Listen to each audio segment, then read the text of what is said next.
Hello and welcome to Season 9 of the Mundane to Magical Online Summit Series. My name is Louise Matson, and as always, I'm truly blessed to be your host. Today, I'm really excited to welcome back to the show the wonderful Davyd Farrell. Davyd has appeared on the show a couple of times now and is always a much loved for his wealth and depth of knowledge that he shares with us all. Now, his conversations always hold immense richness and are definitely worth a re-listen to take it all in. So remember, everything that's being shared on any of the conversations, everything is energy and everything has multi-dimensions.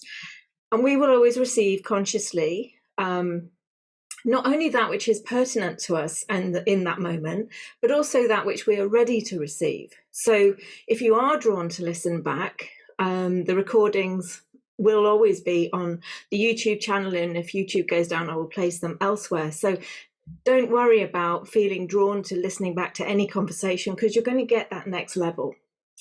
So let's speak to who Davyd is and what he's about. Davyd is a quantum plant alchemist and healer. And as a healer, he works in the astral realms to help heal clients at the energetic, spiritual, and emotional level. And as a quantum healer, he has learned how to work with the higher intelligence of plants and nature, and as with in his own soul lineages, including that of the Elven and Angelic beings. He spent many years training under different herbal, plant and magic teachers, both in the traditions of his homeland, the British Isles and Ireland, and in the Amazon under a Quechua teacher.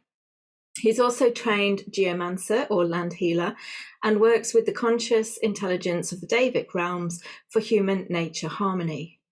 He originally created and co-founded Plant Consciousness, the groundbreaking event that explored the higher intelligence of nature before going to co-found quantum plant healing. And through the quantum plant healing, a system of global plant immersions were developed that allows people to actively participate and engage in plant diets that enable them to also learn the language of the plants and their healing and wisdom. And I can highly recommend them, having done a number of them myself and worked with the consciousness of various plants over the years. Davyd is also a co-founder of Wisdom Hub TV, where he's the lead interviewer and content curator. And through his YouTube channel, he regularly releases various different podcasts, such as Web of Weird, Beyond the Flow, Food as Medicine, the Huachuma sessions, and Moons and Mythos with astrologer Kelly Hunter, of which I can highly recommend tuning into, as there are some really deep and powerful conversations to be found there. Now, the topic for our conversation today is quantum plant intelligence, the rainbow bridge to 5D consciousness. And for those who've been working on their spiritual evolution for a number of years, the terms rainbow bridge and 5D consciousness will probably be well known and synonymous with the ascension process. However, for those for whom these terms are unfamiliar, I'm sure Davyd will be sharing what these terms mean, in addition to sharing his experiences working with the higher realms of plant intelligence and how they can help us access our multidimensional selves and open up to the fully realized version of our potential, the Homo luminescent human. So let's get started. It's my absolute pleasure and honor to welcome you back to the show, Davyd. Hi, Lou. Hi, everybody. Nice to be here again. And thank you for such a lovely and warm introduction and a few tongue-twisting words in there for sure. So well done for getting those ones right. And yeah, you know, it's lovely to be back third year in a row, I think. And so been really enjoying the interactions with yourself and your audience. And, you know, of course, you're also part of our quantum plant healing group. And so there's a lot of crossover between our worlds. And for sure, a lot of love and respect as fellow practitioners having to do some of the heavy end of the work spectrum. So enough respect to you too, Lou. And yeah, today we're going to be talking, well, probably it's my favorite topic. I just use different words and talk about it from a different perspective, but we're going to be talking about the higher intelligence, or the quantum plant intelligence that is available to us all. And not only is it available, it's actively wanting to help us right now to ascend. We are in, I think, really possibly one of the most powerful days that we're all going to experience today and tomorrow. The eclipse are really, really powerful. And, you know, when you reached out to me and gave me some possible dates on which to do this, I was like, it has to be Star Wars Day. May the Force be with you, everybody. You know, I feel like we're going to need it. Today is also the day of the cross, which is an interesting piece to bring into the picture. Perhaps if we go a little bit off planet later and a bit woo-woo, I might bring in some bigger ideas about what that may or may not mean. But for sure, we are in the middle of a big transition. And, you know, as somebody who has, you know, in the Mayan traditions, I am the cosmic Skywalker. That is my glyph, number 13. And in fact, I have my little cosmic skywalking Mayan symbol here. You know, it's been a big part of the work that we've been doing with the immersions, is working with the Mayan time, or the Mayan sense of time, and the wave spells. And maybe that's also something to bring in later. As we are perhaps all perceiving right now, time is collapsing. And many of us are experiencing extended moments of being in the present, sometimes even for days. And some of us are experiencing incredible amounts of time speeding up. But for anyone who's done the dandelion immersion over at QPH, a big part of what we've been sharing over the last year or so is just about how important is our perception of time, and most of all, living in the present moment. And apologies for any explosions going on in the background. It is another fireworks day here in Mexico. I'm not being fired at. It's okay. I think I'm going to be all right. But it's the Day of the Cross. It's a big day for the church. The Catholic Church is out in full effect today, tempting people, or we could say bribing people with food in order to get them over the threshold and into the church to maintain their sense of power. So this is one of the structures that is still somewhat in place, and many of us are surprised, I think, to see that his good old popeness is still in place. Surely that guy should have gone by now. But you know, with the coronation coming up on Saturday, we are at a time when the established orders are very much in the spotlight and need to be. Because we all need to start making choices. And I really feel that tomorrow, and even today, really is another big choice point. Are we going to stay in the fractal spiral of organic life, or are we going to choose something a little more inverted and perhaps more transhuman? No judgment about either option. You know, it's such it was Lucifer's desire to give all of us free will that we have the option to choose either.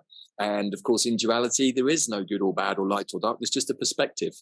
And, you know, I think that that's something worth considering in this moment, as we need to really go to our eagle's perch perspective a lot more to try and perhaps, I wouldn't even say make sense, because I'm not sure there's an awful lot of sense left to be made of what's going on in the world, but to at least get a perspective or a narrative on what works for us. So yeah, where would you like us to start? That's by way of a rambling intro, but just a few things.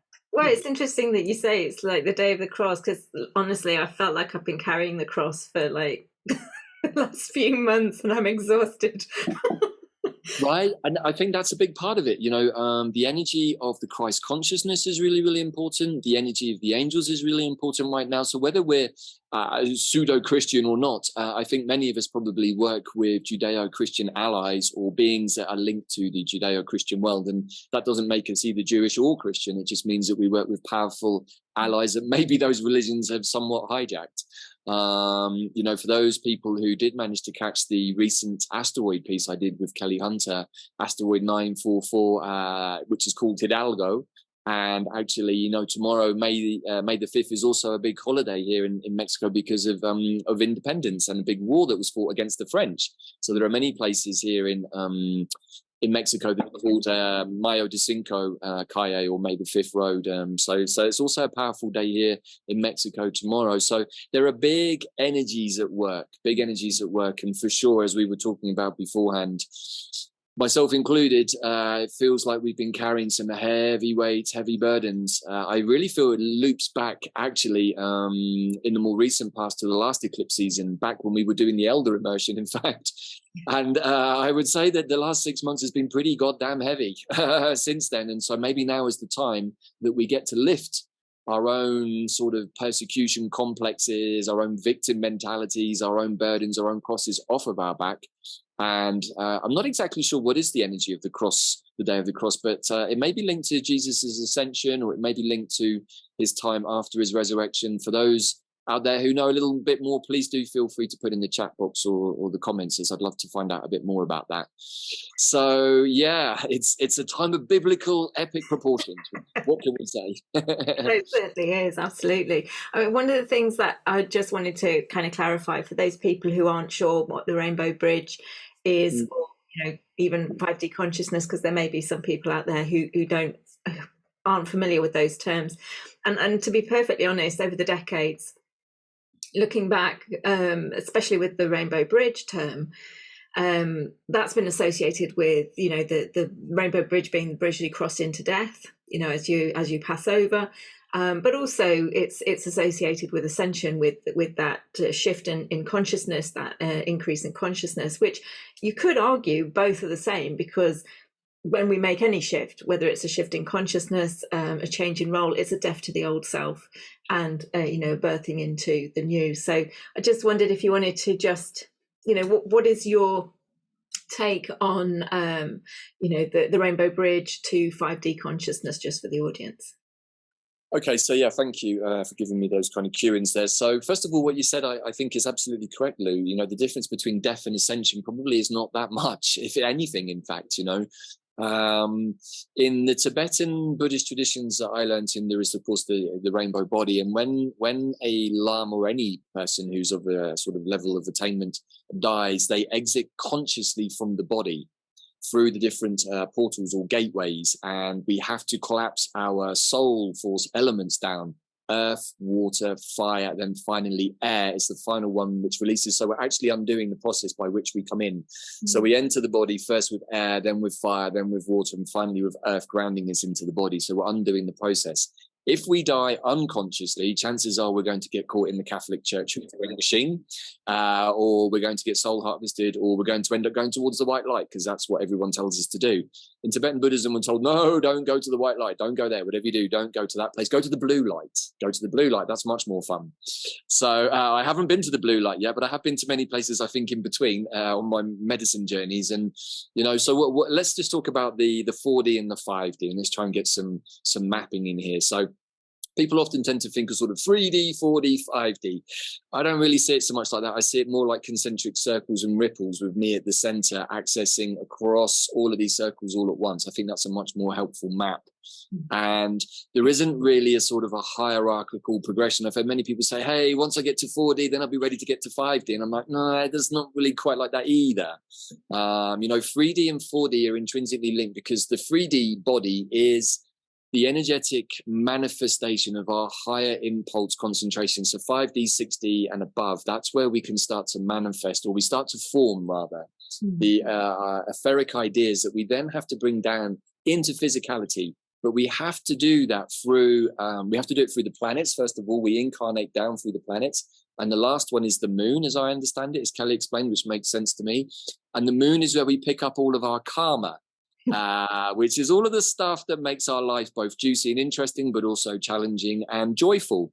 And, you know, when we look at our astrology, and then if we go beyond that, start looking at our stellar nations, our fixed star charts, then we can start to see how the hell we got here and what we're doing here. And, you know, the two great questions I think that all humans should always be asking is, who am I and what am I doing here? And, you know, even those questions, I think, also deserve constant review, particularly the who am I? And so I'm going to explore that a bit later on. So we can say that the third dimension is the very solid matter that we're all experiencing here, that we're avataring into. And this is also another idea I just want to drop in, which is perhaps we are really just avatars, higher dimensional beings projecting down into a spacesuit, an incredible piece of technology here in some incredibly beautiful simulation.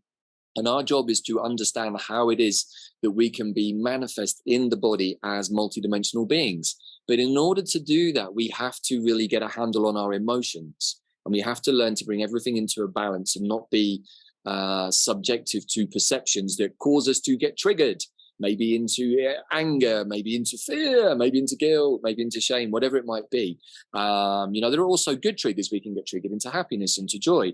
So the journey, the way I see it in this human body, is to understand all of those and not place any attachment, as the Buddhists would say, or any aversion to any of those sensations, but just to be able to let them arise, enjoy them, all of them, including the difficult ones, because actually it's the more challenging experiences that give us our ability to grow.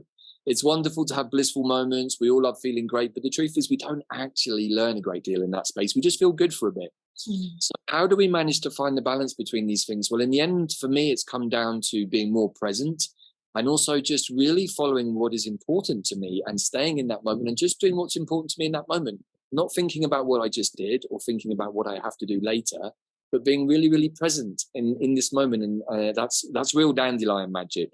So I just wanted to anchor that point in there as we sort of expand into the other realms.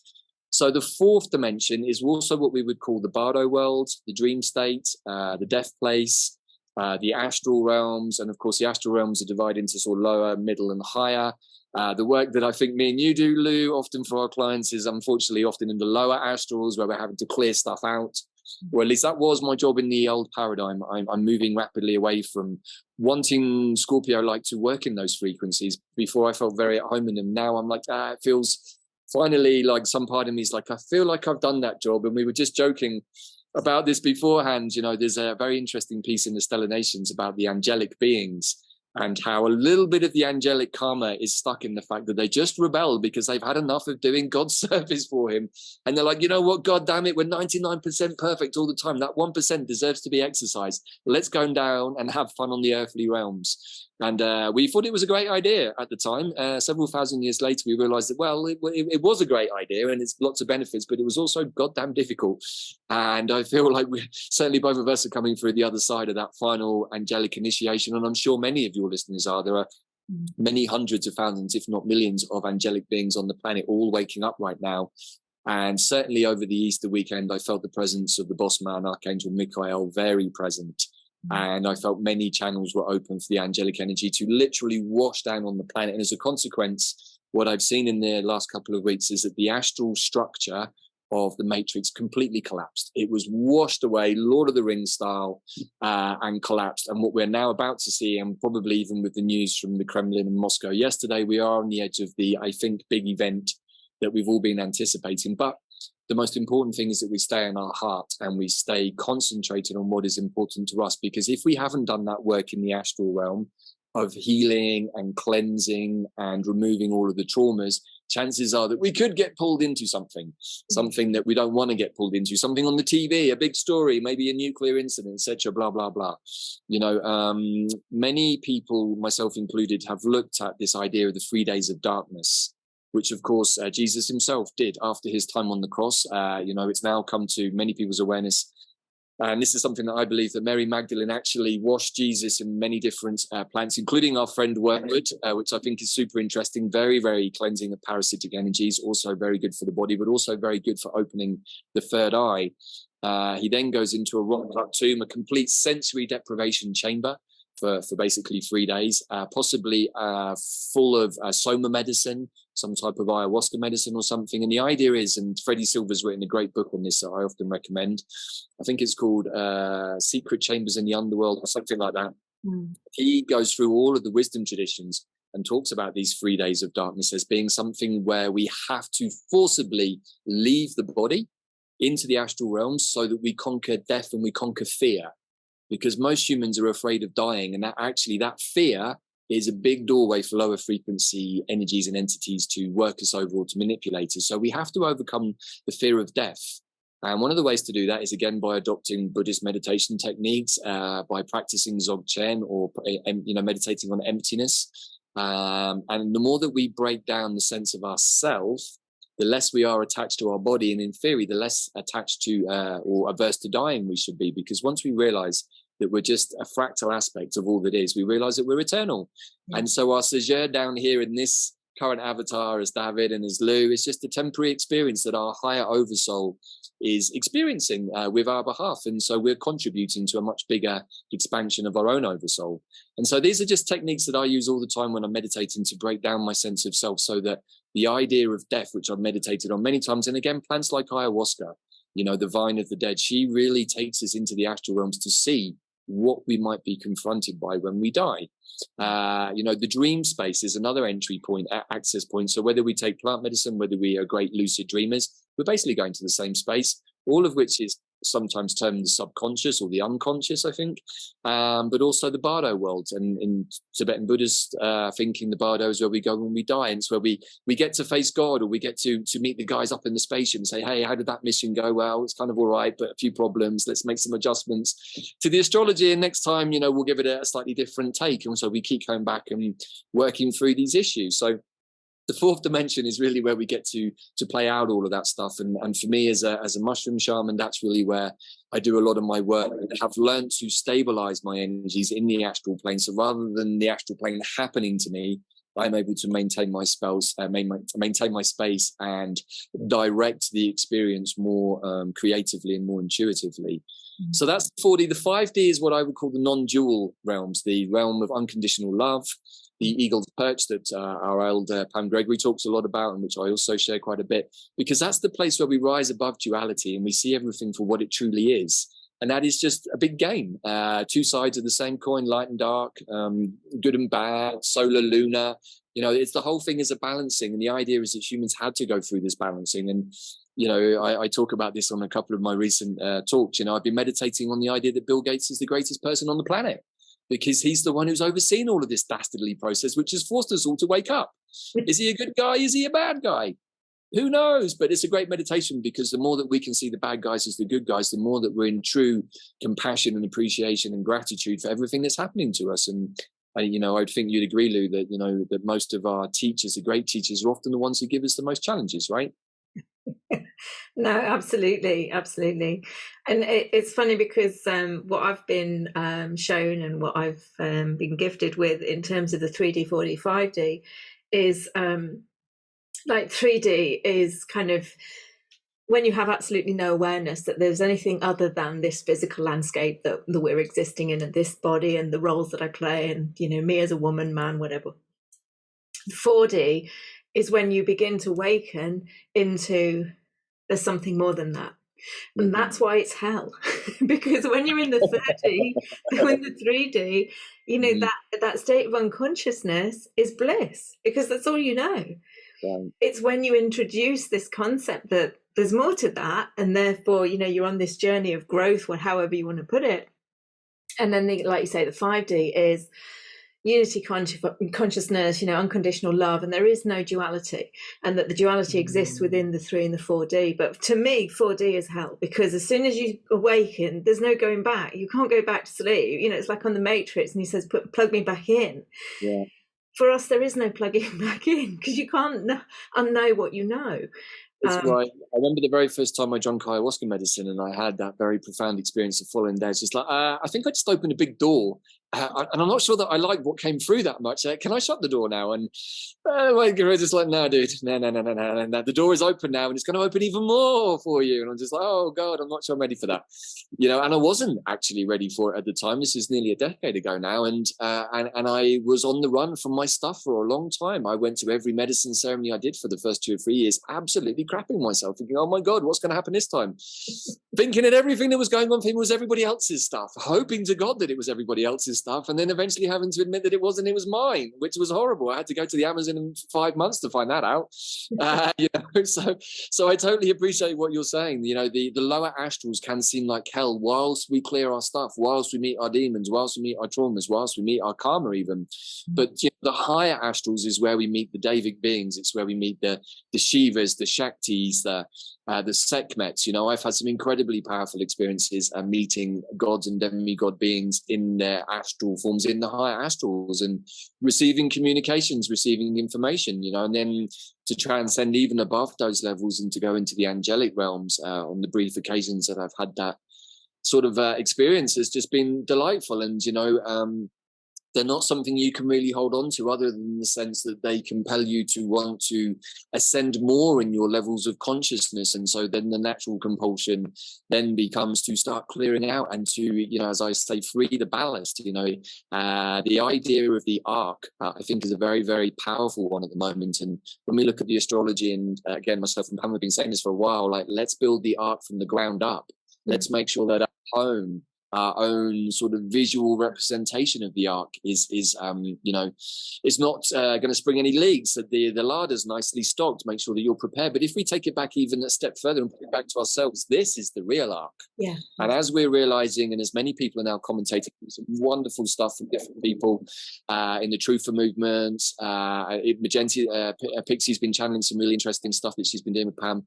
Wonderful conversation with Pam and Heather Ensworth. So many people now tuning into the frequencies which we're operating at, and understanding that water, The water in our body is a fundamental part of the ascension process, because lo and behold, as I've shared on a couple of recent talks, through a long-winded process, we came to understand that the tap water that we were drinking, well, we weren't drinking, in fact, we were using mineral water here in Mexico, but we realized that that also wasn't good.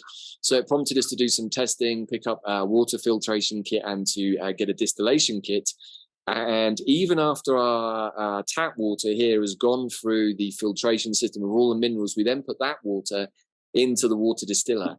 And it is shocking to see in how a relatively 3-4 liters of water, how much crap comes out, including graphene. We can clearly see it.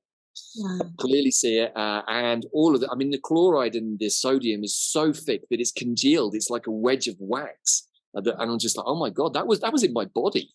And so for those of us that did the nettle immersion QPH recently, one of the big or two major themes came through from nettle. One was about boundaries and how to recycle low frequency energy to start to see ourselves, in that toroidal field shape that we learned from the yew tree, but how we can bring lower frequency energy in, which we used to be food for, and flip that or revert it. We can revert that. So now that energy, that frequency or energy is food for us. And so, whereas before I used to use the spell or mantra, whatever I was removing, please transform it into the most appropriate forms for its own evolution at this time, particularly with the lower level stuff that's coming from the shedding, that's coming from the graphene in the shedding, coming from the entities that is in the shedding, etc., all of which I feel everybody is suffering from on many, many levels: nervous system collapses, gut issues, blah, blah, blah. All of these things I've come across consistently for the last 2 years in my clearings, and have found energetic counterparts, usually low frequency energies, entities, parasites, technologies, all being put into our system, designed to keep us sick. Because if we're sick and our body's full of shite, then we can't actually really start to channel the higher frequency energies. And our body has to be a clear vase or clear vase receptacle to receive the new blueprints. If we're trying to receive a new blueprint of ourselves from new earth or from our higher self, and it's coming into an 80% grubby container, I don't think it takes an awfully big imagination to work out the effects. And so if we think about the 65-70% of our body that is water as something like a hard drive, if we start to think about water as a memory containment unit, or a space where we can contain information, rather than containing information that's low frequency, which is being attracted energetically by the crap in our bodies, the graphene, etc., if we have a clean memory bank, then we're in a much more blissful place and ready to receive, whether it's plant communications, mineral communications, angelic communications, stellanations communications. And so what nettle showed us, not only does nettle have the capacity to keep bad stuff out and recycle it if we want, but it's also able to absorb and hold water. And this is when I started to get some of the intuitions during the immersion, but over the last couple of weeks, it's become much more clear why that was so important. What nettle was trying to tell all of us was you need to cleanse your waters, because without clean water, you cannot actually receive the higher impulses cleanly. So my big recommendation, and I've got quite a few, I think, over the next half an hour still to come, but my big recommendation for everyone listening is clean your waters up quick time. And, I was chatting with the wonderful Pam Gregory recently, and without naming names, but a very famous brand of water that comes in wonderful glass bottles from wonderful parts of Europe actually contains graphene. The supposedly best quality bottled water we can buy contains graphene. And I think that for me was a big shock. And I'm like, wow, I think we need to go another step. And so since I've been drinking distilled water, which is basically like neutralizing the water just to create a clean template, since I've been drinking that, I've got to say, Lou, I feel a damn sight better than I was a month ago. And it's down to many other things too, which I'm going to talk about. But what's your view about water? I know that we've talked about this before too. No, absolutely. I mean, water is a conduit, it's conductive, and we talk about the fact that we're also, wanting to get back into flow and release the rigidity. Well, where does the rigidity come from? It's all of the additional stuff that we take in.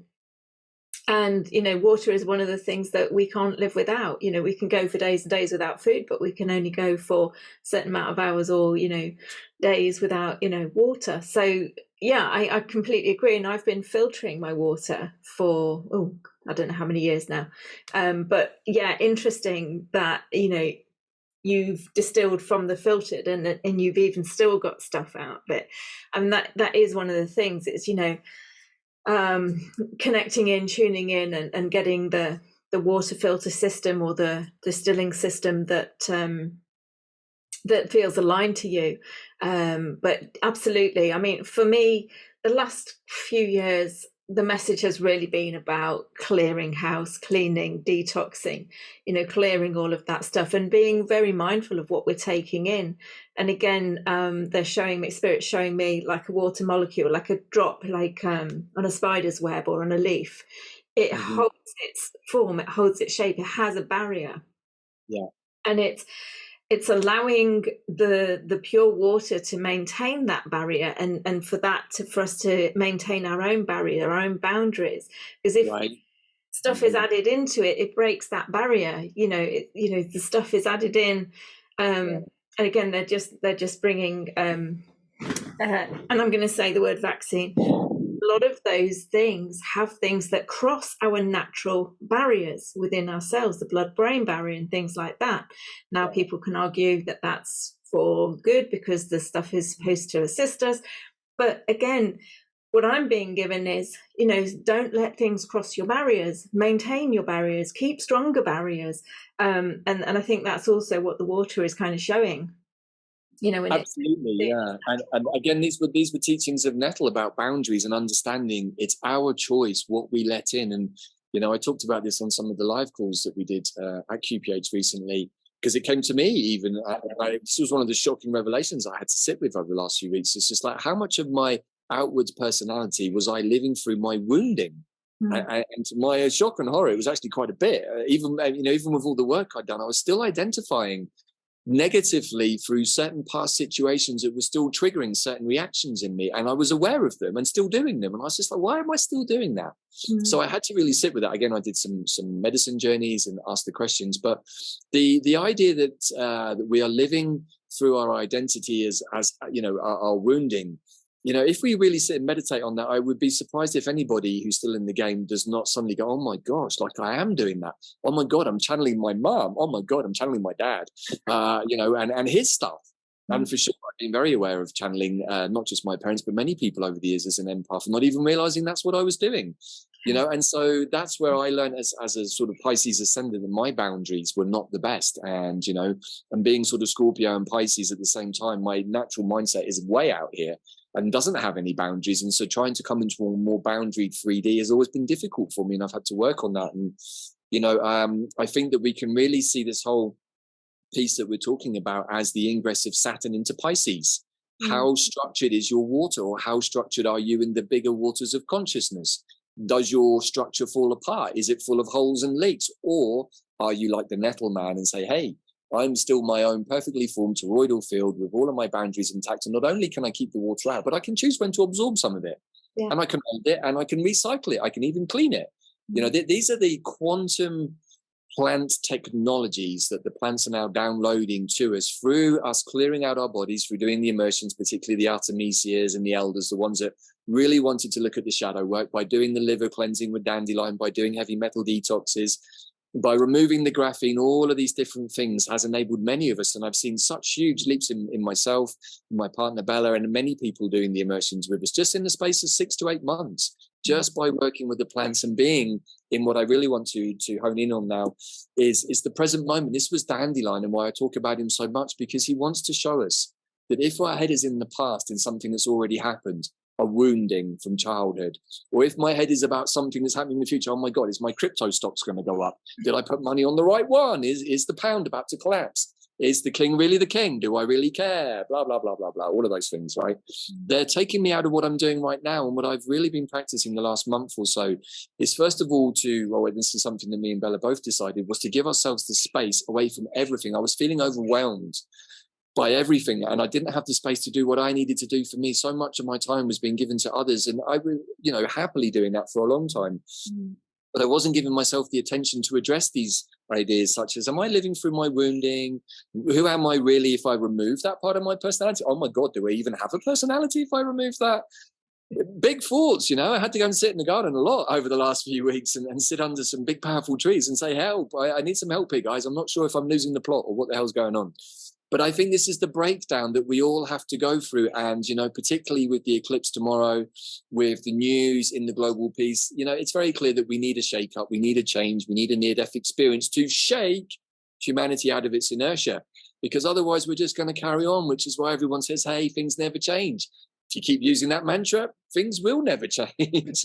You know, the more we repeat to ourselves that I'm stuck in this place, I'm still feeling wounded by what my mum said 30 years ago, or but the fact that my dad grounded me when I went out to a party, you know, in my late teens, if I'm still playing that out, then I'm still attaching energy to it.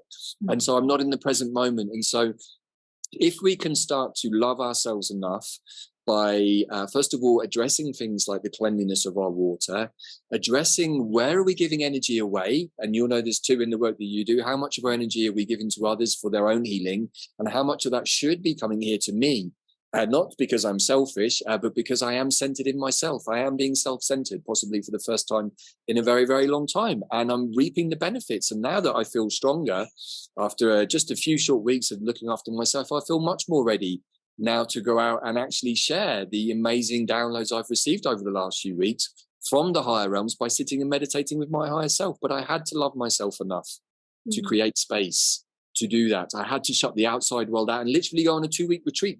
The only person I spoke to for 2 weeks was Bella. Didn't speak to anybody else. So, you know, this is a big part of where we're at, I think.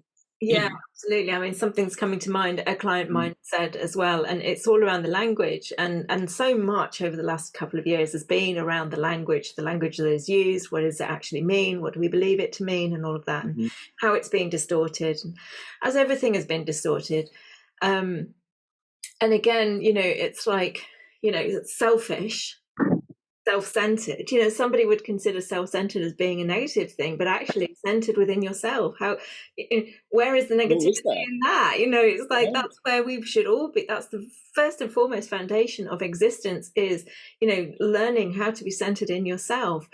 And Spirit's shown me for years about, you know, selfish, selfless on a continuum, but actually now Spirit's showing me those continuums are joining, and it's all circular, you know, like you were saying, these concentric circles, they're all circular, because, you know, the energies at the extremes of everything have the same frequency, they're the same vibration, but self-full, to quote another friend, but also self-centered, lays in the middle, you know, and recognizing that it's not a bad thing. It's not a bad thing to be centered on yourself. You know, you are the center of this whole universe for you. If you didn't exist in it, no one else would exist in your universe. So and the more you talk about it, the more you think it sounds crazy that we don't do this, right? It seems almost illogical that we've gone so far away from ourselves that to be self-centered is considered to be a bad thing. And it's like, well, if I'm not centered in myself, how on earth can I do anything really constructive for anybody else if I'm not even doing it for me? Because how can I help somebody else do something I don't know how to do for myself? That is, as Spock would say, illogical. You know? And I love to work with logic, even though I'm totally empathic and psychic. I use logic a lot. I say, like, well, this happens and this will probably happen. And that's why I love Conan Doyle and Sherlock Holmes so much, because, you know, his famous saying that I often repeat is like, well, when you're studying a crime scene, even if the evidence that's left at the end is so far out and fantastical, it can't possibly be that. If it's the only thing that's left, it is that. And, you know, the more that we adopt that kind of breaking down of belief and belief systems, the more that we can open ourselves up to be more energetically boundaryless in our imagination. So the more that we do that, the more we're able to hold a lot more possibilities, right? And, you know, I just wanted to loop back to something you were saying, because I haven't answered the question properly. The Rainbow Bridge. Okay, the Rainbow Bridge is often called the Bifrost Bridge in the Norse traditions, and there is a guardian whose name is Heimdall, I think. And if we look at, if anyone goes into like Pinterest or any of these kinds of image search sites and type in the 9 worlds of Yggdrasil, you will always see that from the underworld to the upper worlds, there is the Rainbow Bridge. And it's like we have to pass through the gates of hell first to remember what is important, which is the frequency of love. And I just want to put that out there. If you have a very, very strange or dark experience at all in the coming days or weeks or months, the get out is through the heart. Because if you remember something, if you have anchored true love, unconditional love in your heart, it's going to take you straight to your higher self. This is the Rainbow Bridge. It's right here. And it transcends the 4D and takes us straight to our higher mind perch, where we can go, oh my God, everything looks different from here. oh my God, I can see why Bill Gates might be the best man on the planet, why Mr. Johnson's actually really quite the comedian, quite the funny guy, turns out. He's, blah, blah, blah.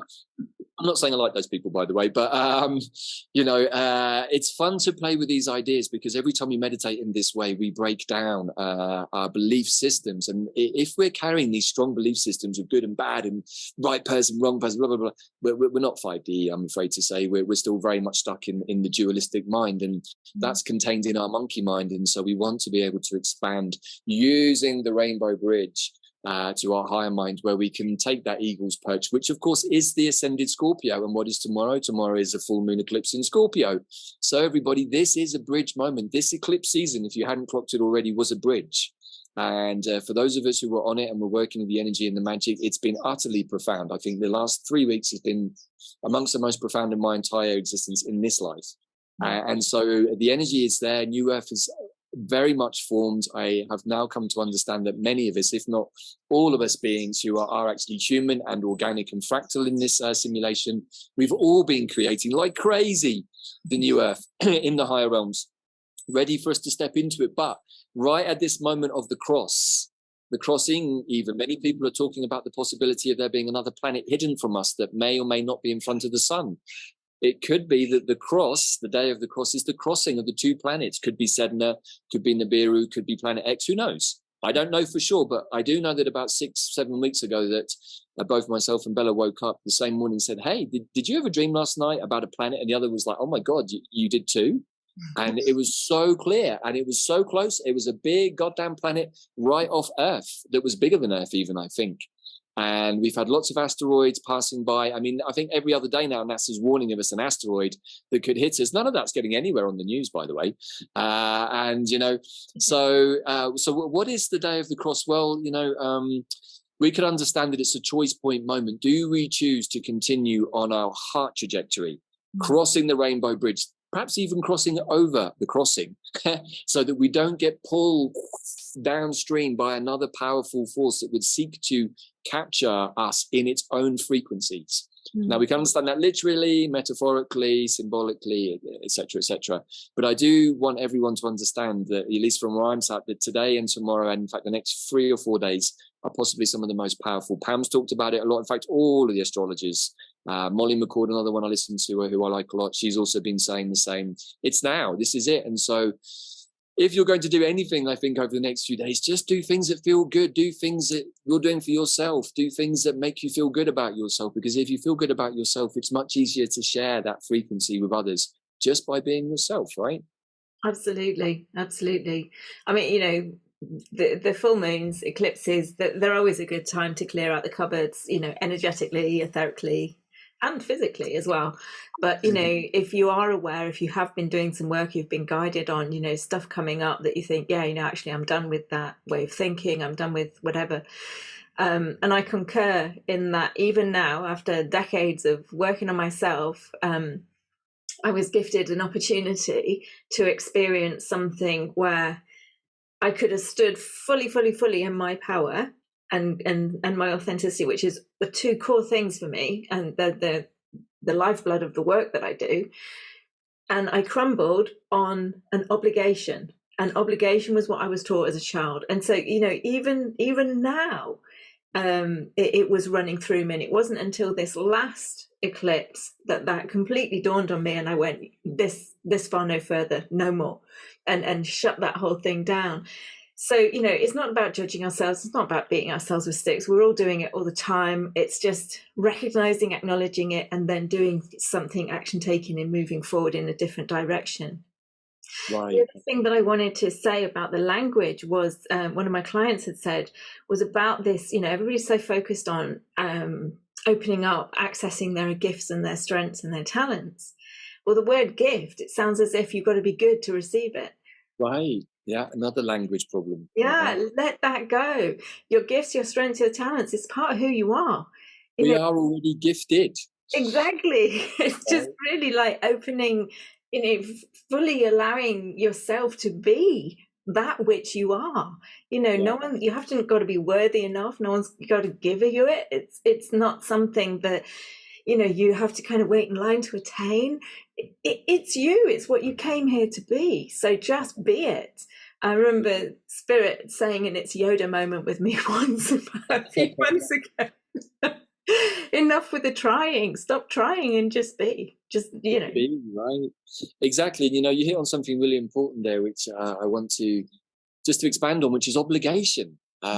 We often do things because we feel obligated, and unfortunately some of the worst offenders for doing this to us are our own family. We get obligated to do many things because we're blood, and you know that may be okay, but it might not be okay. And I think that we have lost the power, as Nettle taught us showed us very clearly, to say no. It's like, hey, I'm not making a judgment because I'm saying no. I'm just saying that that's not right for me. No, I don't want to do this. No, I don't want to agree to that. No, I'm not going to let that person stick that in me. You knock yourself out, buddy. Have as many of those as you want, but it's not for me. I'm not going to judge you for it. You know, maybe we're going to move apart energetically because of the choices we make. I'm not making a judgment about that either. It's just part of the experience of living. And so if we can drop the obligations and stand in our own sense of responsibility to ourselves and make decisions from that place, then we're starting to become sovereign. And this is where common law comes in, because then we can start to go out and make an agreement like we've done. Hey, how are we going to do the summit again? Oh yeah, okay, let's, you know, we make an agreement and then we're both happy with it and then we do it. Very, very simple, straightforward, as always, doing stuff with you, Lou. But we can use that philosophy with anybody. Yeah. Hey, I want to buy some coal. I need 3 bags. How much are you charging? Well, I'm charging $8. I've only got $6. Well, maybe we can do a deal on 7. Okay, great. Let's shake hands on it. Both sides happy? Yeah. All right, cool. You know, just a simple perspective like that. And, you know, I think that we can really use that sort of methodology in all of our thinking about every single action that we do in our life, and, you know, not feel obligated to do stuff. Just kind of do stuff because we want to, or don't do it because we don't want to, you know. So I think that's a really good point you made there. Yeah, and this is a perfect time, like you say, you know, with the eclipses and everything, you know, ask yourself, I mean, how many people actually, and I've done this for a number of years, but how many people actually ask themselves, what would bring me joy in this moment? You know, what does love look like in this moment? To me, it doesn't have to be to anybody else. That doesn't matter. You're the center of your own universe. Allowing yourself to be the center. And fulfilling for yourself what joy, what love looks like in that moment. And it's just practicing it with small things. It doesn't have to be massive, humongous stuff. You know, take baby steps. In fact, some of the easiest steps are the smallest ones, and they can also start the sort of the process of the fractal cycle from unfolding. And I will just share a little bit about that, but I just want to answer a couple of the questions that have come up here because I think they're sort of pertinent. And yeah, you know, Michaela's saying that she's had some very interesting heart connections etherically with some of the leaders, and sometimes the downloads that you can get from those experiences are not always what you expect. Hence my Bill Gates meditation. You know, I'm not saying I've connected to him etherically, but you know, I think that even it doesn't, again, if we're liking, we're in a place of judgment, which again is not 5D. It's still very 4D. And once I want to say this, once we go to the place of 5D, then we can re-enter into the 4D, knowing what we're doing, and we can play the game. So I don't like this guy. He's a wrong one. Somehow he's the bad guy. He's the pirate. But I know that he's not. But it suits me to play the game in that way. But we can do that from a place of non-judgment and have fun with it. And I think the more that we have fun with ourselves, of who I am, I try not to take myself too seriously because sometimes I take myself super seriously. And so I have to offset that by being a bit of an idiot sometimes. And, you know, I think that the more that we can use ourselves as a fulcrum through which to view others and say, hey, maybe I'm being a little too hard on that person because I'm being a bit too hard on myself, and see everything as a mirror. So I just wanted to touch on that, but also somebody else mentioned something here. Yeah, you know, getting water from a fountain or a spring is also good. It's also good to double check that water because it may be coming from a field that has runoff with chemicals from a farmer. I used to drink spring water from a spring in Italy, and much to my horror, it also wasn't that clean once I tested it. So we all want to live in a pristine world, and that is, I think, the aspiration that many of us have, that we can just go to a local stream where there's still salmon swimming. We can even catch our breakfast and we can drink the water because it's that clean, because the fish are there and the watercress is growing and blah, blah, blah. But we're not quite there yet. But I think that it won't take that long to come back to that place. And also somebody just asked on the Q&A what happened in the Kremlin yesterday. Well, for those of you who occasionally tune into some of the various media outlets, as I do, to get a spread, there were 2 drone attacks and attempted assassination on Vladimir Putin at the Kremlin yesterday, which the Kremlin has very quickly pointed the finger at the Ukraine, but really said that it's Washington that is behind this. And if you haven't been paying attention to this, Russia said that the moment that Russia is attacked by the West, a red line will have been crossed and that Russia will retaliate. They have said that they are waiting to retaliate, and we are in, I think, what is probably a pause moment. But if my readings are correct, we can expect some kind of fairly big situation to unfold. So don't worry about it, folks. Again, we're trying to give the solutions here. The new Earth, some people have said it's not for everybody. And I think we're probably about to find out who and why. But for those of us who are in our hearts, connected to our Eagle's Perch, there literally is nothing to worry about. I've seen the future. It's absolutely incredible. It's here with us now. It's not up there. It's not even down in my garden, although I can find it sometimes down there because it's inside. As Pam often says, and I completely concur with, we have to keep going inwards. And the more we go in, the more we cleanse, the more we create space for the light to come in. And the more we create space for light to come in, the more we go to Eagle's Perch, and the more we go there, the more we understand that everything is absolutely perfectly fine, because we already know that it's perfectly fine. And the only thing that can stop that is us telling ourselves that it's not, which is where the manipulation of the 4D astral planes comes in. And this is something else I just want to share, actually, Lou, that you might, yes, exactly, Michaela, Inscension, I like that one. The idea of implants. Now, we often think of implants as being maybe ET implants or these kinds of things, all of which I'm sure you will have found Lou in clients' fields, as have I, over the years. But what about this for an idea, the implanting of an idea as an implant? And that implanting of an idea can often be on the inverted side to make us believe something. Make us believe that the vaccine is really bad. Maybe it wasn't. Maybe believe this is something else, that it's not. Maybe. But the more that we associate or put energy to those thoughts, the more we're getting pulled into our 4D self, and the more that we then should be aware of, hey, I'm really putting a lot of energy into that. Maybe I should just step back and go, is that even real? Is that guy really that guy? Is that person really that person? Are there really 10 Joe Bidens walking around? Is there really 6 Donald Trumps? If so, are they actors? Are they robots? Is there even a real one? Was there ever a real one? You can go on with these questions forever. And I think that they're useful exercises because they can really get us into the mindset of going, you know what? I'm not sure what I can believe anymore, except for what I experienced myself. No. And in the end, that's the only way we can know truth, is through direct experience ourselves. Otherwise, it's just an inherited piece of knowledge that may or may not be factually correct, depending on how we perceive the truth, right? Absolutely. And again, I mean, I come back all the time in my life to, spirit guides me with my truth may be different to your truth, but they're equal.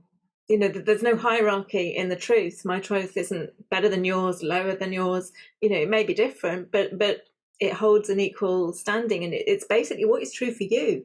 And like you say, I've known through my various experiences in my lifetime, the truth is not necessarily what it seems to be or what it's being portrayed as.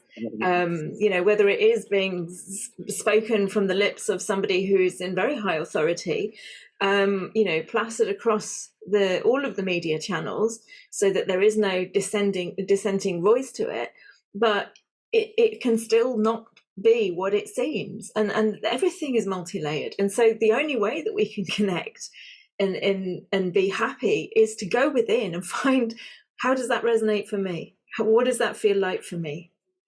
Well, somebody's just asked again in the Q&A about how does the incident at the Kremlin bring us closer to the event? Well, just to give some examples of that, and again, I'll be careful what I say here because we are on YouTube, but, the people that we have held in positions of esteem, and these are all things that have been in the news, so I'm on reasonably safe ground. So the Dalai Lama, as a Buddhist student, I had long suspected not everything was completely correct around the individual that was pertaining or maybe even pretending to be the Dalai Lama. And then we have all of this weird kiddo stuff that just came out. The Catholic Church, I don't think I even really need to bother poking that bear too much. We've only got to go to the mass graves in Ireland, et cetera, to go into that one. So the Catholic Church, the great spiritual edifice of our current era with the Pope at the head of it, maybe he's also not a great guy. For sure, we've only got to look at the current president of the US to understand that his mafia family have got their fingers in all kinds of very undesirable things, which is what the Kremlin incident is pointing at, is the fallacy of the war in the Ukraine is not about anything that we've been told in the West. It's about a whole bunch of much more depraved stuff that our governments have been not only condoning, but actively supporting with many of these so-called people in power. So that is how the event in the Kremlin is relevant to the event. And many people out there I guess maybe myself included, do have the strong sense that humanity needs to go through a 3 days of darkness to jolt us out of these belief systems that make us believe that people like Zelensky are really a great guy and he's really doing the work of God, which of course he is in the non-dual perspective, because he's one of the bad guys doing the good stuff. But in the 3D reality that we're all living in, I don't think any of us want to see the continuation of biolabs or child trafficking or any of the stuff that we know is going on, certainly around the Ukraine and many other places, probably Sudan too. And this is a time for a wake up. Whether you believe what I'm saying or not doesn't really matter. This is my truth that I live by because I see it playing out in the energetic realms. I see the effects on clients. I track that energy back and I investigate. I'm Super Scorpio. And in the end, I arrive at my own truth. I don't know whether anything's going to happen today or tomorrow. My instincts tell me that this is the moment that collectively humanity has agreed to collapse the old world and make the jump. If not now, when? Everything is geared up right now. We have the Pluto squaring the nodes in Scorpio and Taurus. We have a full moon Scorpio eclipse. We have death and rebirth galore. We have the revealing of the past, of the secrets of the rich and famous, where their money came from, how did they make it, medications that aren't good for us. It's all there, guys and girls. This is it. You know, and you can see from the look on my face, I'm super excited about all of it. I'm not worried at all, you know, and maybe that's because I've spent 10 years doing my inner work and I feel somewhat comfortable that if there's still anything left to throw at me, that I've already survived it. But you know what? With the energies of the moment, with this full moon eclipse in Scorpio, it's very likely that if you haven't done your shadow work, it is going to come up for you. Not because somebody out there has got it in for you, but because your higher self wants you to clear it out. So that you can start to ascend. This eclipse is a jump point mentally, for sure. What's going to happen in the 3D, I'm not sure, but the Rainbow Bridge is fully active.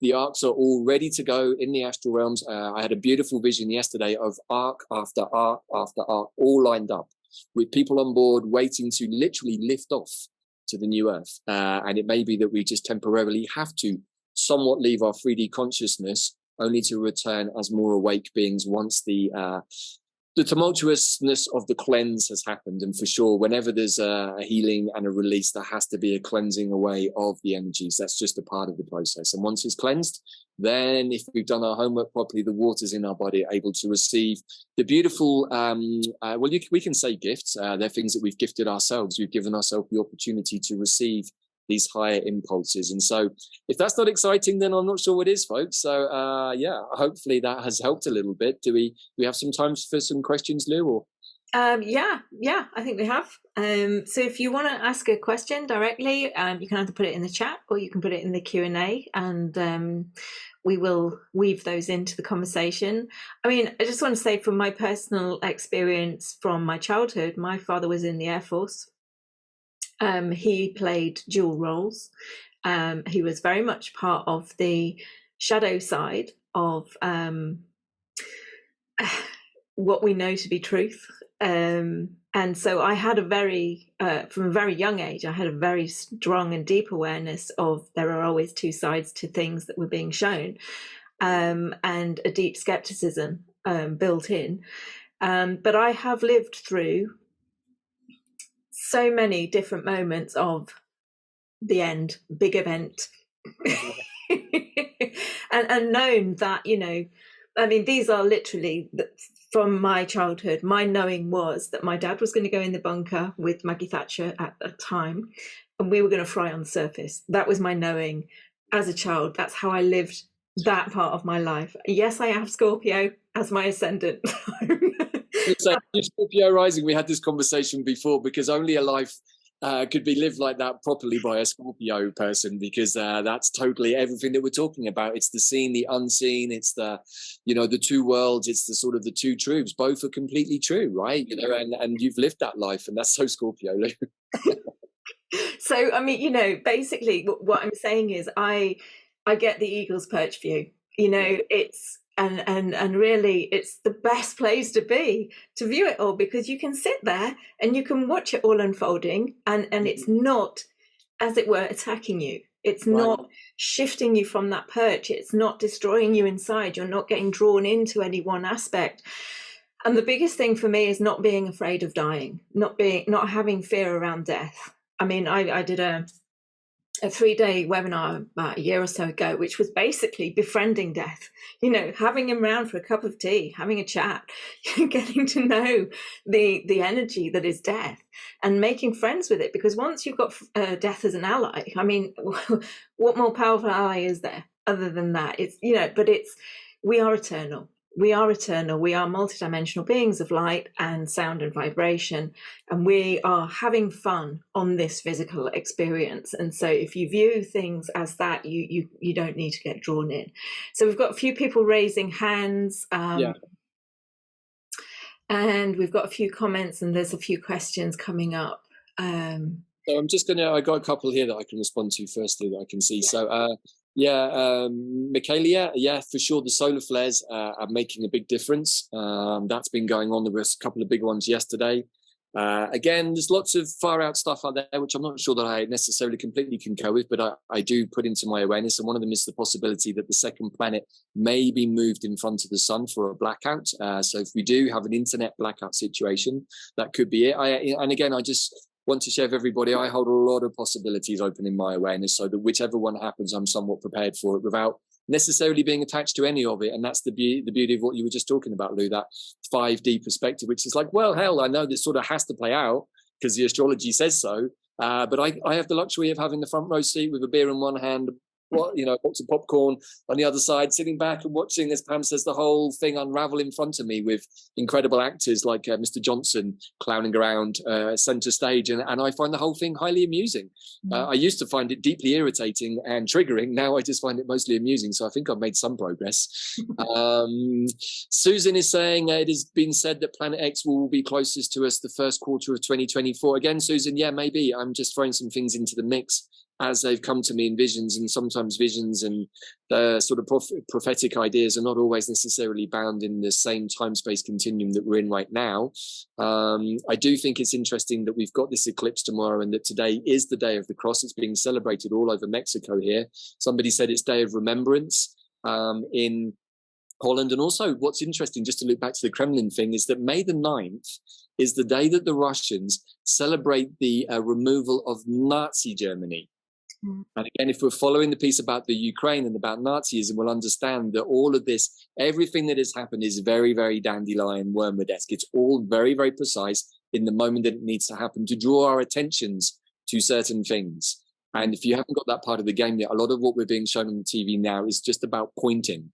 The whole game is done. The story is basically written. We're just getting to watch it now. So again, the Eagle's Perch perspectives gives us that ability to say, hey, I know this is already a done deal, or what I'm seeing is a TV show. Let me just enjoy it and see how does it affect everybody else without getting pulled into it. And I'm just going to follow up on Susan's comments here too. So Planet X, Planet Nibiru, Sedna, another planet altogether, the remains of Tiamat or Maldek, who knows? For sure, I have the sense that there is another planet we cannot see right now, very close to us, hidden, cloaked, with other extraterrestrial life forms on. They've been making life very difficult. The equinox was meant to be a jump point, but we got hijacked. But thankfully, the light had already seen a way around it, and so we used the eclipses instead. So a lot of big games, a lot of big chess moves have been going on in the astral realms throughout all of this, but particularly over the last few weeks, both sides have been playing a game of brinkmanship on the chessboard, and we're down to the last few pieces, and it really is checkmate time. And it may even be that we end up with some sort of energetic stalemate, because that's duality when we have to choose ourselves. So again, just playing fast and loose with some ideas here. Susan, you've written quite a bit here, so let me just track through.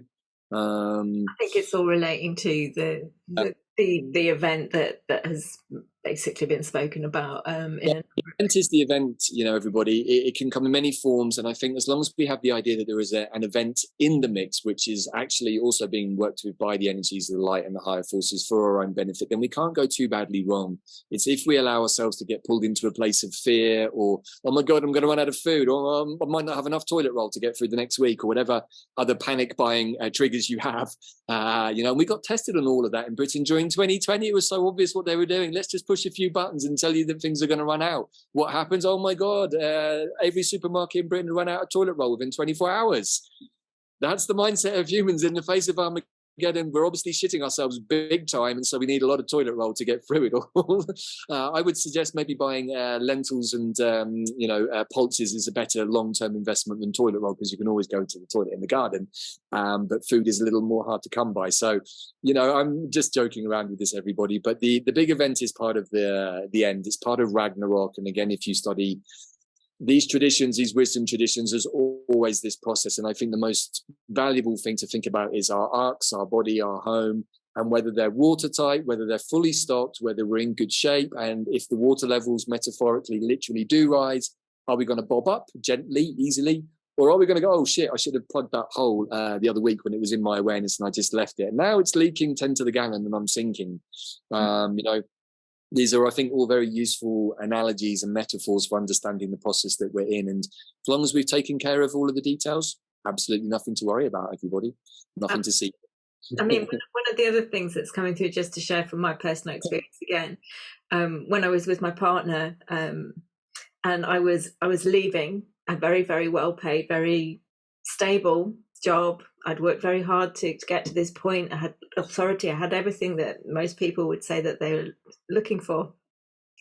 And I was going to walk away from it without anything, without a pension, without any financial handout or anything.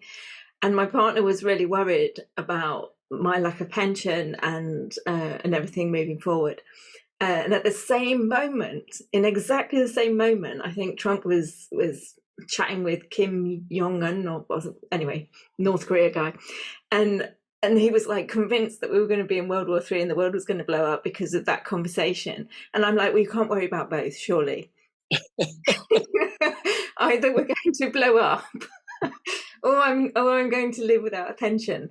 I mean, look where you put your energies into. And for me, it was hilarious. But it's really all about perspective, and it's about where you're standing. Because honest to goodness, I know so many things that the majority of people out there who are aware of what the TV is telling us have happened in my lifetime, but we've never been aware of. Yeah. So it's where are we putting our energies? Because a lot of them have happened and haven't impacted us. A lot of them haven't happened that we thought would happen. So, we can go through this cycle, this washing machine of turmoil, or we can just kind of, take that 10,000 step back and go, okay, where's the popcorn? Where's my favorite beverage? Wine, or whatever you choose, folks. We don't have to be too tight on the alcoholic beverage of choice. But I think this is a really important point, and I saw this on another call this morning, or another sort of piece somebody else was putting out about pensions and retirement funds, and how attached many people are to these things. It's like, well, I have to say, from my point of view, I made a decision as a teenager, so there ain't going to be no pension for me, there ain't going to be no retirement fund, not because I don't want to have that later in my life, but by the time we get to that point, those things are not going to exist. And I knew that as a teenager back in the early 90s, and so I've been living with that truth ever since, until this place never owned my own house. I couldn't even begin to afford it, and in Britain there was a whole section of society that is literally sort of waiting for its pension plans. Hey, I paid into this, it's mine. It's like, well, actually none of it was ever any of ours in the first place. And again, that attachment to money is what's going to get people into bad shape, because if you are attached to the money that you've been stockpiling, and that's the biggest thing and most important thing too, you're going to find it very difficult to let go of, and you're likely to go down with the boat, holding on to that money, sinking like a stone with that money, So I just want to make that point, not because I don't want anyone to have their pension plans or some sort of nest egg, because that's not true, but just to make everybody aware that when we've got those deep-rooted attachments, hey, I've been working my whole life for my retirement. Oh my God, I'm 6 months into it and I've got cancer and I've got 6 months to live. That happens to so many people because they're so busy thinking about retirement, they were never paying attention to themselves. For 40 odd years, and probably the cancer was knocking on the door for a long time before it manifests. But as we know, when we go into a place of rest, even for just a few days on a holiday at Christmas, the body goes, oh, it's time for healing, let's get into it. Oh my God, you've not been looking after yourself for 40 years. Oh my God, you've got like cancer spreading through your body like wildfire. Why didn't you do something? I was too busy thinking about my pension plan. Oh shit, well, you're not going to be able to spend it now, buddy, so what do you do about that? So I'm playing again a little bit fast and loose with these ideas, because I want to make the point that when we place our emphasis on stockpiling these things, we're not placing emphasis on ourselves again. We think we are, but we're like 40 years in the future. And for those of us who are in the sort of 90s generation, we're not going to see any pension plan. So no point hanging our hat on that one, because who's going to pay for it? The Bank of England that's bankrupt, who's been printing money for the last 30 years? Those guys didn't have any money either. Imagine that. So the money that they've been giving us was never their money to give us. And besides, if we follow the whole matchstick man philosophy, it was never their money in the first place. They were going to some other place to get money that also didn't exist for them, to give us some money that actually is ours in the first place. So you know what? The more you go around, the more crazy it is, and the more you have to go, you know what, I don't actually know about anything anymore. And maybe I should just let go of all of it and make my life simple and just do what I enjoy doing every second of every day. And that's it. It's, I mean, you know, again, will we have money in the future? Will we not have money in the future? At this point, nobody knows. And it's not being attached to anything and just letting go of it all. You know, I mean, for me, it is really that, you know, it is what it is. It'll be what it'll be. And I trust in my universal self that, you know, I personally, in my journey, didn't come here to have a completely and utterly crap experience. I've had challenges, you know, it's not been a breeze, but I didn't come here to kind of, you know, land in a pile of poo at the end. So, you know, it's basically, I have my own back. And as long as I'm connected to my heart and I'm following my guidance and I'm taking action in alignment with my truth, I've got myself covered. So whatever transpires, you know, I'm going to be okay. And maybe that's the dragon energy in May. Maybe that is because I've always been a channel, but that has held me through all the challenging times. And that's what's enabled me to have that 10,000 foot view and let go of all of these what if maybes. Because we can play in that pool if we want to, and that can be our life experience. And I have no judgment on any of that, but that's not the life experience that I want. So, you know, I connect into my heart, I receive the messages, and I know Linda said any suggestions on how to translate all the non-verbal downloads coming through, because she's been receiving lots to pass on to others. From my perspective, if you're receiving a download that's to be passed on to someone else, you will know, and you will have it in a format that you can pass it on. Because as a channel, that, you know, I know when I receive something that is for me, and I know when I receive something that I am to share, because I'll get something, I'll put myself in front of a video and it'll be bleh. Right. And I have no attachment to what it is. Yeah, you made some wonderful points there, Luke. I just wanted to amplify again. Anchors, having those 10,000 foot, 1,000-yard stare, eagle's perch anchors is what's got through me many difficult moments, even in the last few weeks. It's just like, I know that can't be true. I know that this dark voice in my head that's making me feel like I'm the worst person on the planet can't be true, because from a non-dual perspective, this is all just within the story of duality, so it can't be true.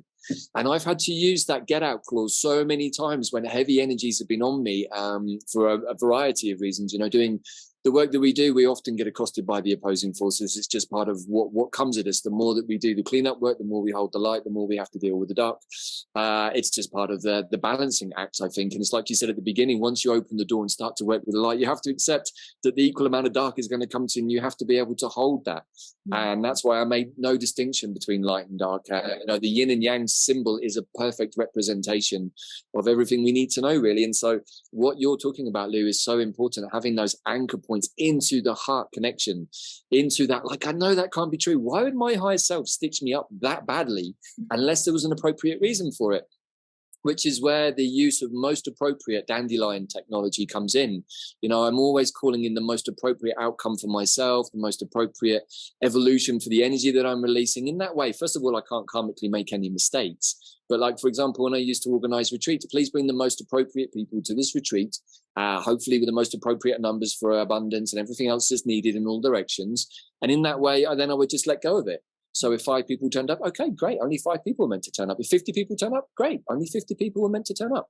And so Dandelion was always like, there's no stress when you do things this way. If you're chasing numbers, chasing finances, chasing money, then you're blocking the flow of abundance that could give you even more than you actually are asking for. And so I learned a long time ago working with Dandelion to be very in the moment and always ask for the most appropriate of outcomes, because in that way I can't be disappointed. Whatever happens is absolutely divinely perfect in every single given moment, and I can only be super grateful and happy about that. You know, so again, for those of you who are maybe not in those more present moment types of moments, definitely get on board with some Dandelion essence. This guy is one of the major architects of 5D consciousness. And of course, I've talked about Dandelion many times, and you can find more about Dandelion over at Quantum Plant Healing. So I just wanted to add something to Linda's piece too. You know what? It's a great question. It's one that I have a lot of difficulty with. I receive lots of non-verbal downloads, most days, in fact, particularly when I'm with the plants, and I don't always have the language to be able to express it. I've got a lot better thanks to doing videos with people like Pam. She really helped me be more succinct in how I express myself, but also artwork. Time is art. Art is time. And I think that, you know, something that we've got into recently is the art of the surrealist period from the 30s, and understanding that many of the people who were painting surrealist art were having similar experiences to what many of us are having now. And there was an interesting loop in time that goes back to that period between the two world wars, interestingly enough.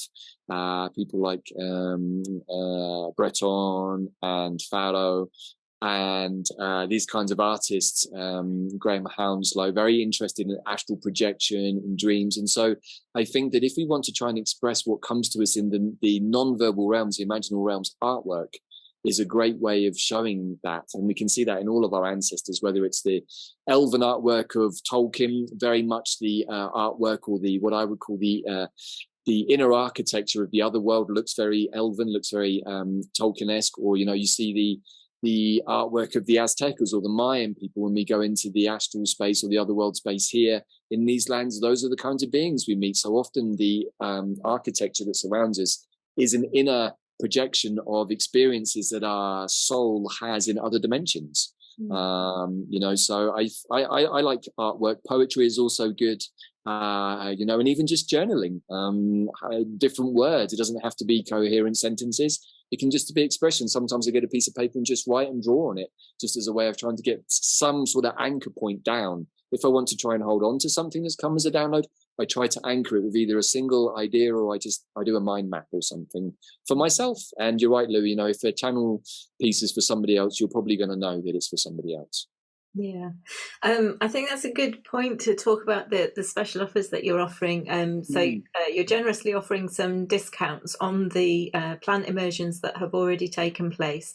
I would highly recommend going and have a look at them. I've done a number of them, and I've worked with a number of the plants over the years anyway, outside of the plant immersions. But when you do something like a plant immersion, you are immersing yourself in that energy to be open to kind of really fully connect and receive the messages.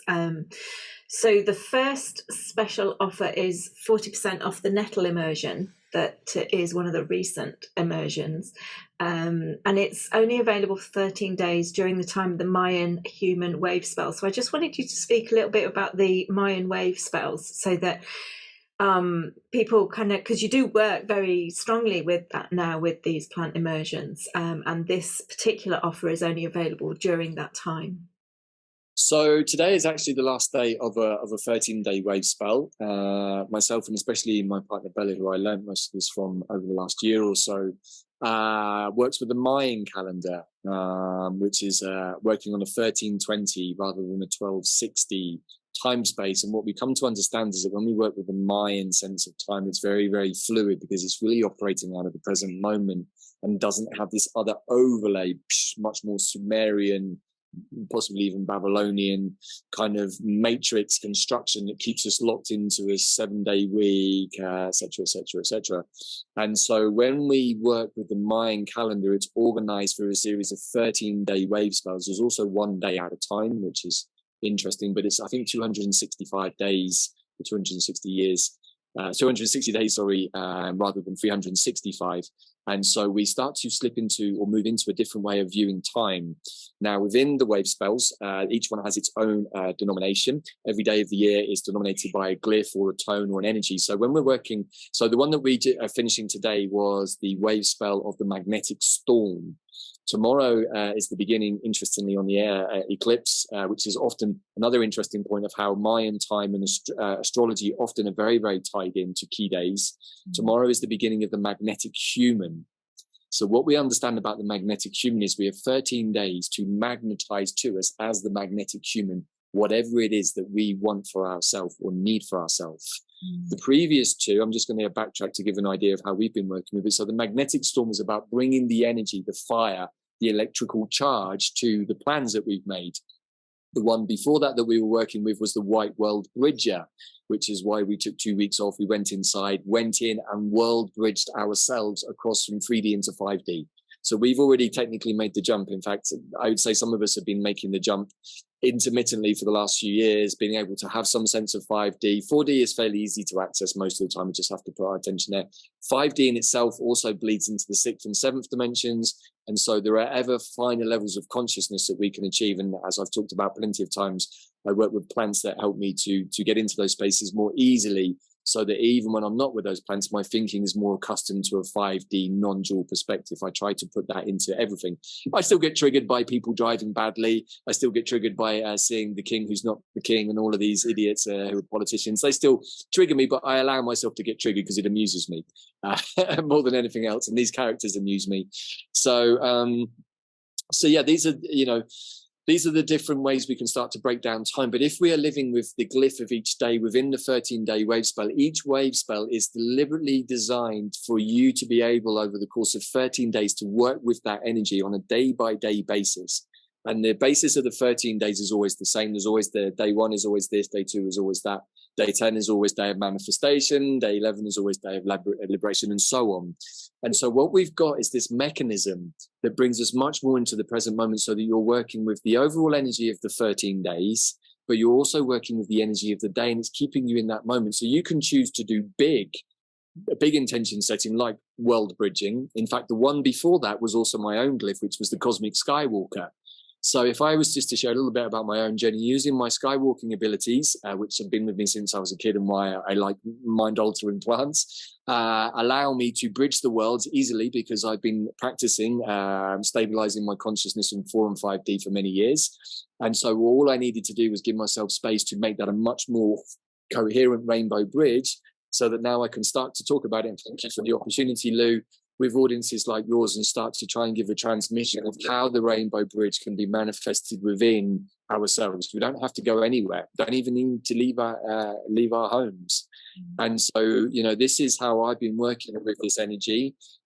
Then the energy of the magnetic storm was the last wave spell, which is the one we're finishing today, which is to bring energy to all of the higher mind world bridging downloads I got, so that when tomorrow starts, I can start to magnetize myself to attract to me all of the things that I put intention towards.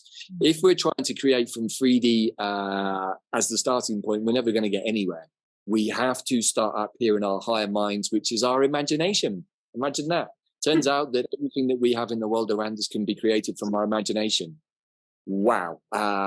Really, actually not that surprising if we think about it. Everything that I've got around me was created by another human's imaginations, thus the God ability manifest. Somebody had an idea to make the window look like this so that it would reflect the beautiful garden.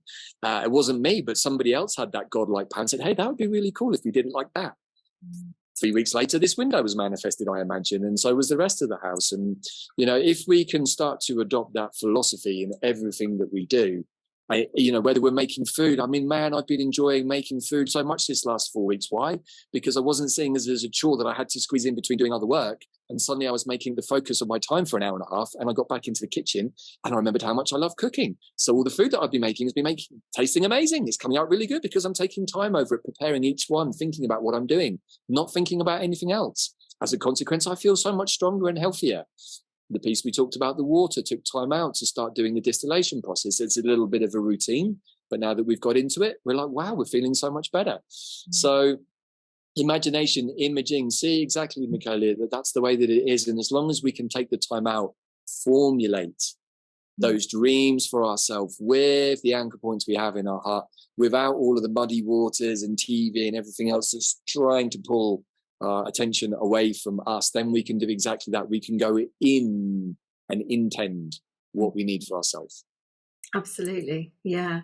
So, I mean, these special offers that Davyd is sharing with this audience is on the free gifts page with the discount code if you feel aligned to joining the Nettle immersion, which is the 40% off, or he does a bundle, which is 25% off the 5 immersions, and that's Dandelion, Artemisias, Elder, Yarrow, Arrow, and you, and Metal. you. Yeah, so just to say, I just want to add something which perhaps makes this more pertinent. So the wave spells, the Dandelion was the first immersion that was given to us as a template, and it was run on a slightly different mechanism because Dandelion wanted to show us how the template would work. Then we moved into the Artemisias and we started to fuse more coherently the astrology with the plant medicine. So I just want to also say that the immersions are really a combination of quantum plant intelligence, astrology, and Mayan magic. And from the Artemisias onwards, the Yarrow was a little bit different because that was a mini immersion, but particularly the Artemisias, Elder, you, and Nettle were all run using these very, very powerful containers of 13 days with a series of transmissions. And as you've done them, Lou, you know yourself how powerful they are. And it's not because I'm saying that. I've worked with some very, very amazing people who are also able to channel the plants super well. Many of them I do shows with on YouTube, and, you know, working with the astrology with Kelly has just been mind-blowing to see how when we tune into the container the astrology gives us, then we bring in a plant that fits with that astrology, and then we decide to work with even more intent on a 13-day wave spell. I think that basically we're showing ourselves that we can be a god or goddess, and that we can create whatever we want, whether it's for dreaming, whether it's for healing, for manifesting. You know, these combos are very, very powerful. And so, yeah, we wanted to give a special discount on the Nettle immersion because I think it's really, really useful. The Dandelion, the Artemisias, the Elder, the Yarrow, and the Yew came in a sequence that doesn't have to be done in order, but actually there is a reason why they did them in those order. And if you follow the whole package through, then you'll understand why. And so we put together a bundle package that originally was just the first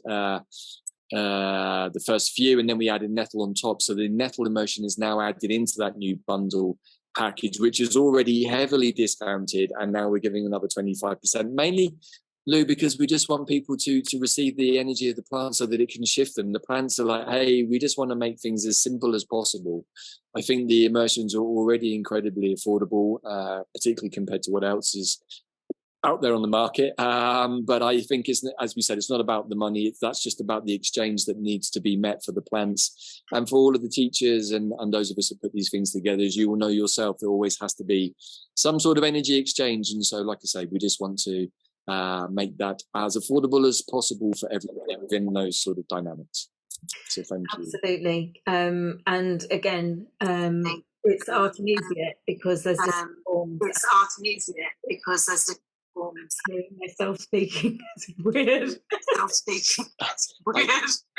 Yeah, we had some reverb on the call I did yesterday, so hopefully you can hear me okay. So you were saying about the Artemisias? Sorry, Lou, yeah, just in terms of where people are in the world, they may be working with their own local. Yeah, I just wanted, in fact, that's a wonderful point. You know, one of the things that we share during the immersions is, particularly with the Artemisias, it's a family of 400 different species. And so we had over 100 and something people taking part on that immersion. So we were able to invoke the 100th person effect, which was actually even included an earthquake. Live on one of the calls, you get to see my whole house shaking, an earthquake that we had here only 2 hours away from us. But it was at the moment that we were holding some incredibly powerful space to create dragon lines, green dragon lines with the Artemisias. And so we were working with the wormwoods, the mugworts, the sagebrushes. But that's actually a part of the immersion template, is that you, the person going for the immersion, has to go out and source your own medicine by foraging, by making an essence, or by choosing the supplier that you get it from. But what was really beautiful during the Artemisia immersion, and again, these immersions were sort of containers that you can enter into as a time capsule that still absolutely hold their resonance. The space is being held by the plants themselves. But the Artemisias just brought forth so many stories of people putting the intention, I'd like to meet the most appropriate Artemisia for me. And then the medicine of the plants appearing. And you have to do the immersion to see the stories, but it's just incredible that when we use intention, the plants will always show up, and not always quite the way that we expect. So again, they show us we need to be open-hearted. And also here in Mexico, you know, I have a Mexican elder to work with, I have Mexican nettle, I have Mexican wormwood. And so part of the fun of working with plants is finding the foreign cousins and saying, oh my God, this hawthorn, but it's like Mexican hawthorn, somehow a little bit different. It's got a sombrero on and a mezcal in its hand. And how did that happen? And, you know, we can have fun with the cousins of the plants that we know already. So, yeah. Brilliant. Okay, I'm just really conscious of the time. Yeah, we've been speaking for an hour and a half, and so I think we're going to bring the conversation to a close, unless there's anything that is bursting that you feel you want to share that we haven't already shared. I think that I've covered everything from my side and more besides. I want to thank everybody for tuning in and giving an hour and a half of their very precious time to listening to me and to you, and hopefully shared something useful. And please, if you want to find out more about plants, do check out quantumplанthealing.com or any of my videos on my YouTube channel. So thank you, Lou, again for the invite. I always love our conversations. No worries. All of Davyd's contact information can be found on the daily emails that go out and on the replay email that will be going out shortly, and also underneath the YouTube video, as long as YouTube allows this conversation to remain in the space, and also on SoundCloud as well. Apparently, I now sound like I'm on helium. Okay, it's all good. Just bringing in the light and joy for you all. But thank you. Keep it empty, keep it humorous, and just keep laughing, even if it's at yourself all day long, because you know it's really quite a trick to be able to keep yourself amused at your own expense. Absolutely. But thank you everybody for joining us, who's managed to join us live, whether you caught the whole thing, whether you jumped in at different points. The replay will be available as soon as this show is finished, and thankfully it was able to be live streamed, so it will be immediately available on YouTube. I have another live call tomorrow, so if you are able, I would love to have you join me again with the wonderful Maria Fells, Karmic Astrologer, and she will be looking at transforming violence into self-love. We've all experienced different forms of violence, some directed at ourselves, and I will hold my hand up to many different forms of violence, but it's all about transforming everything into love and coming back into our hearts, which is, again, what this conversation has been about too. So looking forward to sharing that conversation with you all. And then I'll be speaking on Saturday, which will be the last live call of this season. It's been short and sweet this time, just purely because I have been processing some very physical experiences over the last few months. It is what it is, but it's always perfect. So thank you so much, Davyd, and look forward to you joining us again, seeing where we are in time and space at that point. And thank you to everybody. So from me to you all, much love. Ciao, ciao. Thank you, everybody. Stay safe. Have fun. Bye-bye.